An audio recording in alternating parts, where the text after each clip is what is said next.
मेष राशि एरीज, चंद्रमा 9वें भाव में रहेगा जिसके कारण आप अपनी किस्मत चमकाने के लिए कोई नई शुरुआत कर सकते हैं। कार्यस्थल पर यदि आपके सीनियर्स और बॉस द्वारा कोई बात कही जा रही है तो उसे गंभीरता से लें और अपनी कमियों को जानकर उसमें सुधार करने का प्रयास करें। इसके लिए फाइनेंशियल प्लानिंग करनी होगी ताकि अच्छे मौके मिलने पर वह निवेश कर सके। व्यापारी वर्ग के पास अपने व्यापार में बदलाव को लेकर कई विचार आएंगे। किसी भी नतीजे पर पहुंचने से पहले उस पर अच्छे से विचार कर लें। सामान्य एवं प्रतियोगी छात्रों को परीक्षा के दौरान कठिन चुनौतियों का सामना करना पड़ेगा जिसे वे अपनी मेहनत और बुद्धिमत्ता से दूर करने में सक्षम होंगे। परिवार की ज़रूरतों को ध्यान में रखते हुए उन्हें खर्च और खरीदारी में संतुलन बनाए रखना होगा, खासकर बचत के प्रति ध्यान देना होगा। नई पीढ़ी को अपनी बुद्धि का इस्तेमाल किसी को नुकसान पहुंचाने के लिए नहीं करना चाहिए। बेहतर होगा कि आप इसका इस्तेमाल अच्छे कामों में करें। स्वास्थ्य की दृष्टि से आपको कब्ज संबंधी रोगों के प्रति सचेत रहना चाहिए। वृषभ राशि टॉरस, चंद्रमा अष्टम भाव में रहेगा जिसके कारण मायके में कुछ परेशानियां आ सकती हैं। अमावस्या दोष के कारण आप सरकारी कामकाज में टेक्नोलॉजी का अच्छा प्रयोग करेंगे, लेकिन सावधान रहें, कुछ गुप्त बातें हो सकती हैं। नौकरी पेशा व्यक्ति रुके हुए काम को जल्द से जल्द पूरा करने की कोशिश करेंगे। प्रयास करें तभी रुका हुआ वेतन मिलेगा। बिजनेस को लेकर कुछ चिंताजनक स्थितियां हो सकती हैं, इसलिए बिजनेस के मामले में हर कदम सोच समझकर उठाएं। विद्यार्थियों को कुछ समस्याओं का सामना करना पड़ सकता है, असली मतलब समस्याओं से लड़कर जीतना है। सफलता मिलती है। किसी पारिवारिक विवाद में नहीं पड़ें तो आपके लिए बेहतर रहेगा। शांत रहकर इसे सुलझाने का प्रयास करें। नई पीढ़ी, किसी के उकसाने पर विवाद न करें, इससे आपकी सामाजिक छवि को नुकसान पहुंचेगा। बहुत तेज गति से वाहन न चलाएं। मिथुन राशि जेमिनी, चंद्रमा 7वें भाव में रहेगा जिसके कारण जीवनसाथी से मनमुटाव हो सकता है। कार्यस्थल पर अच्छा प्रदर्शन दोहराने के लिए आपको एकाग्रता बनाए रखनी होगी। बिजनेसमैन के लिए दिन तनावपूर्ण हो सकता है। व्यापारिक समस्याओं के कारण आपको थोड़ा आराम करने की जरूरत होगी। अपेक्षित लाभ मिलने की संभावना है। दाग धब्बे वाले व्यक्ति को गलत रास्ते पर आगे बढ़ने से बचना चाहिए क्योंकि इसका अंत अच्छा नहीं होता है। नई पीढ़ी की बुद्धि तीव्र है जिसके कारण वे कठिन कार्य भी चुटकियों में पूरा कर लेंगे। दिन की शुरुआत से लेकर समाप्ति तक मेहमानों की आवाजाही रहेगी जिसके कारण आपको घर पर ही समय बिताना पड़ेगा। शारीरिक कष्ट बढ़ सकता है, पैरों में दर्द की आशंका है। कर्क राशि कैंसर, चंद्रमा 6ठे भाव में रहेगा जिसके कारण मानसिक तनाव दूर करने के लिए योग करें। लक्ष्मी और ध्रुव योग बनने से ऑफिस में सीनियर और बॉस आपके काम से खुश होंगे और आपकी तारीफ करते नजर आएंगे। नौकरी पेशा जातक के करियर की स्थिति पक्ष में है, इसलिए अनावश्यक विचारों से बचें और मन लगाकर काम करें। ग्रहों की स्थिति को देखते हुए अगर कोई व्यापारी निवेश की योजना बना रहा है तो अगर आपने बहुत लंबा इंतजार कर लिया है तो थोड़ा और इंतजार करना आपके लिए बेहतर होगा क्योंकि अभी मलमास का महीना चल रहा है। व्यवसाय में उत्साह के साथ आप अपनी आर्थिक मजबूती का प्रदर्शन कर सकेंगे। जो लोग प्रतिस्पर्धा करते हैं और आपसे ईर्ष्या करते हैं उनके दांत खट्टे होंगे। सामान्य और प्रतियोगी परीक्षा की तैयारी कर रहे छात्रों पर पढ़ाई का बोझ अधिक हो सकता है जिसे पूरा करने में पूरा दिन लग जाएगा। ये बीत सकता है। यदि पारिवारिक माहौल खराब है तो अपनी समझदारी और प्रसन्न स्वभाव से पारिवारिक माहौल को शांत रखने का प्रयास करें।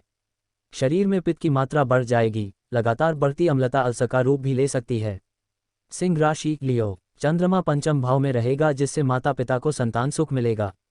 कार्यस्थल पर काम पूरा करने में सहकर्मियों का व्यवहार भी आपके प्रति सहयोगात्मक रहेगा। काम पूरा होने के बाद सहकर्मियों का आभार व्यक्त करना न भूलें। नौकरी की तलाश कर रहे हैं वहां रहने वाले लोगों को राहत मिलेगी। पूरी संभावना है कि आपको मन मुताबिक नौकरी मिल जाएगी। लक्ष्मी और ध्रुव योग बनने से व्यापारियों को अपने दिमाग का पूरा इस्तेमाल करना चाहिए। व्यापार की वृद्धि के लिए नई योजनाएं बनानी चाहिए और उन पर अमल करना चाहिए। तुम्हें अवसर मिलेगा। जो युवा सरकारी नौकरी चाहते हैं और प्रतियोगी परीक्षा की तैयारी कर रहे हैं उन्हें पढ़ाई में ढिलाई नहीं बरतनी चाहिए। नई पीढ़ी को जानकार लोगों की संगति में रहने का प्रयास करना चाहिए। उनका साथ आपको सही रास्ते पर ले जाने में मदद करेगा। यदि आप परिवार में बड़े हैं तो आपको अपना बड़प्पन दिखाना चाहिए। कोशिश करें कि भाई बहनों के बीच मनमुटाव पैदा न हो। स्वास्थ्य की बात करें तो आपको अपने स्वास्थ्य के प्रति सचेत रहना होगा। कन्या राशि वर्गो, चंद्रमा 4th भाव में रहेगा जिसके कारण पारिवारिक सुख सुविधाओं में कमी आएगी। कार्यस्थल पर आपको किसी पुरानी योजना पर पुनर्विचार करना पड़ सकता है। समय और माहौल को देखते हुए पुरानी योजनाओं में कुछ अपडेट करना होगा। बेरोजगार व्यक्ति नौकरी के लिए प्रयास कर रहा है। अगर किसी व्यक्ति को नौकरी ढूंढने में दिक्कत आ रही है तो इससे अपना मूड खराब न करें। व्यापार में प्रतिस्पर्धियों से तनाव हो सकता है। बुद्धि और बल के आधार पर व्यापार करना आपको मुश्किलों में डाल सकता है। अमावस्या दोष के कारण बिजनेस में काम पेंडिंग रहता है। बिजनेसमैन की व्यस्तता और चिंता दोनों बढ़ने वाली है। चिंता के कारण आपका मूड पूरे दिन खराब रह सकता है। नई पीढ़ी, किसी भी काम या व्यक्ति की समीक्षा करने से बचें, गलत मूल्यांकन करना आपके व्यक्तित्व के लिए बिल्कुल भी अच्छा नहीं है। दाम्पत्य जीवन में चल रही कलह को दूर करने का प्रयास करना होगा। आपकी थोड़ी सी कोशिश से आपका घरेलू जीवन भी बेहतर हो सकता है। स्वास्थ्य की बात करें तो कान में दर्द होने की आशंका है, सचेत रहें। तुला राशि लिब्रा, चंद्रमा तीसरे भाव में होगा, जिससे अप्रत्याशित धन लाभ होगा। ऑफिशियल लंबित कार्यों को पूरा करने पर अधिक ध्यान देना चाहिए, कार्य को जल्द से जल्द पूरा करने पर ध्यान दें। नौकरी पेशा जातक की ऑफिशियल स्थिति की बात करें तो कार्य ठीक से करना जरूरी है। आपको अपने बिजनेस पर ध्यान देना होगा।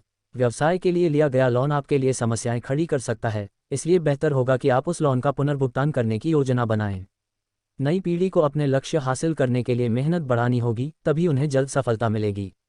इन जातकों का आलस्य इनका सबसे बड़ा शत्रु होता है, इसलिए इन्हें आलस्य से बचना होगा। वहीं दूसरी ओर व्यवहार में चिड़चिड़ापन इनके प्रियजनों को परेशान कर सकता है। परिवार में विवाह योग्य युवक युवतियों की बातचीत जोर पकड़ सकती है, पूरी जांच पड़ताल के बाद ही विवाह के लिए हाँ कहें। सेहत के लिए हल्का और आसानी से पचने वाला भोजन ही करें, अन्यथा अपच जैसी स्थिति उत्पन्न हो सकती है। वृश्चिक राशि स्कॉर्पियो, चंद्रमा दूसरे भाव में रहेगा, जिसके कारण धन निवेश से लाभ होगा। लक्ष्मी और ध्रुव योग बनने से आपको कार्यस्थल पर किसी भी काम में सहकर्मियों और वरिष्ठों से मदद मिलेगी, जिससे आपका काम पूरा होने की ओर अग्रसर होगा। पार्टनरशिप में बिजनेस करने वाले कारोबारियों को मदद मिलेगी। व्यापारिक मामलों को लेकर पार्टनर के साथ मीटिंग करनी चाहिए। बिजनेसमैन द्वारा किया गया पुराना निवेश फायदेमंद साबित होने वाला है, कोई बड़ी डील फाइनल होने की प्रबल संभावना है। सामान्य और प्रतियोगी परीक्षा की तैयारी कर रहे विद्यार्थियों को मौज मस्ती छोड़कर पढ़ाई पर ध्यान देना चाहिए। ध्यान केंद्रित करना, आपको अपने ससुराल पक्ष में किसी मांगलिक आयोजन की सूचना मिल सकती है, जिसमें आपको अवश्य भाग लेना चाहिए। अगर आप अपनी सेहत को लेकर किसी परेशानी का सामना कर रहे हैं तो इसे हल्के में न लें। धनु राशि सैजिटेरियस, चंद्रमा आपकी राशि में रहेगा, जिससे आपका मन शांत रहेगा और कार्यों में सफलता मिलेगी। कार्यस्थल पर सहकर्मियों से विवाद का अंत हो सकता है। नौकरी पेशा जातक को कार्यस्थल पर किसी वरिष्ठ का सानिध्य मिलेगा, जिसका सभी पहलुओं पर मार्गदर्शन मिलेगा। बिजनेसमैन को थोड़ी समझदारी से काम लेना होगा, अन्यथा आप मुनाफे से चूक सकते हैं। लक्ष्मी और ध्रुव योग बनने से व्यापारी को बाजार से धन लाभ होने के योग बन रहे हैं, जिससे उसकी आर्थिक स्थिति में सुधार देखने को मिलेगा। नई पीढ़ी की मानसिक स्थिति बहुत अच्छी रहने वाली है, वे जो भी काम करेंगे वह खुशियों से भरा होगा। आप साथ में काम करते नजर आएंगे। मन थोड़ा परेशान रहेगा, इसलिए बेहतर होगा कि कुछ समय के लिए भगवत भजन पर ध्यान केंद्रित करें। स्वास्थ्य की दृष्टि से दिन लगभग सामान्य रहने वाला है। मकर राशि कैप्रिकॉर्न, चंद्रमा 12वें भाव में रहेगा, जिसके कारण विदेशी संपर्कों के कारण कुछ परेशानियां हो सकती हैं। कार्यस्थल पर सावधानी से काम करें, विरोधियों के बिछाए जाल में फंस सकते हैं। जो भी काम करें सोच समझकर करें। अगर कोई व्यापारी पैसों के मामले में सोच समझकर फैसले लेगा तो उसे फायदा भी हो सकता है। जल्दबाजी में निर्णय लेने से बचें। अमावस्या दोष के कारण बिजनेसमैन के लिए दिन अच्छा रहेगा, लेकिन अपने बिजनेस पार्टनर के साथ संबंध मधुर रखें, क्योंकि उनके साथ विवाद होने की संभावना है। स्पोर्ट्स व्यक्ति को ट्रैक पर अभ्यास करते समय दूसरों के साथ अशिष्ट व्यवहार पर संयम रखना होगा, उनसे सकारात्मक और मीठा बोलने का प्रयास करना होगा। जीवन साथी और दोस्तों के साथ स्वाभिमान के मुद्दों पर चर्चा करने से बचें, अन्यथा स्थिति बिगड़ सकती है। जिन लोगों को ब्लड प्रेशर की समस्या है उन्हें समय समय पर इसकी जांच कराते रहना चाहिए। हाई ब्लड प्रेशर होने से सेहत खराब हो सकती है। कुंभ राशि एक्वेरियस, चंद्रमा 11वें भाव में रहेगा, जिसके कारण आपको अपनी बड़ी बहन से शुभ समाचार मिलेगा। कार्यस्थल पर आपको प्रोफेशनल तरीके से चीजों की योजना बनानी होगी। आलस्य को अपने स्वभाव में न आने दें, आपको अपनी पूरी मेहनत से अपने रुके हुए काम पूरे करने होंगे। गद्दारों और विरोधियों द्वारा व्यावसायिक बैठकें बाधित होंगी। दूसरों से बेहद सावधान रहें, अन्यथा वे आपके खिलाफ साजिश रच सकते हैं। परिवार के भविष्य की योजना बनाने के लिए बचत और खर्च के बीच संतुलन बनाना होगा, ताकि भविष्य में कोई वित्तीय समस्या न हो। नई पीढ़ी को दूसरों के व्यक्तित्व की समीक्षा करनी चाहिए। ऐसा करने की बजाय आपको अपने व्यक्तित्व पर गौर करना होगा और उन कमियों को दूर करने का प्रयास करना होगा। आपको काम से थोड़ा समय निकालकर अपने बच्चों की पढ़ाई पर ध्यान देना होगा, नहीं तो उनकी पढ़ाई बिगड़ सकती है। पीढ़ी को अपनी मेहनत बढ़ानी होगी, ताकि वे जल्द ही किसी पद पर चयनित हो सकें। मीन राशि पाइसीज, चंद्रमा 10वें भाव में रहेगा, जिससे राजनीति में सफलता मिलेगी। कार्यस्थल पर कुछ प्रोजेक्ट के लिए आपको बुलाया जा सकता है। आपका प्रेजेंटेशन दूसरों से बेहतर रहेगा, जिससे आपके सीनियर और बॉस खुश होंगे और आपकी तारीफ करेंगे। नौकरी पेशा व्यक्ति को कार्यस्थल की ओर से कोई बड़ी जिम्मेदारी मिल सकती है। आपको जो जिम्मेदारी दी गई है उसे प्लानिंग के साथ पूरा करने का प्रयास करें। लक्ष्मी और ध्रुव योग बनने से व्यापारी छोटे मोटे सौदे करके बड़ा मुनाफा कमाने में सफल रहेंगे और प्रसन्नचित होकर अपने परिवार वालों को भी समय देते नजर आएंगे। नई पीढ़ी को हर संभव प्रयास कर विवादास्पद स्थितियों से बचना होगा, दूसरों के बहकावे में आने से बचना होगा। कामकाजी महिला को घर की साफ सफाई के अलावा ऑफिस के काम पर भी ध्यान देना होगा। ऊंचाई पर कोई भी काम करते समय सतर्क रहने की जरूरत है। ऊंचाई से गिरकर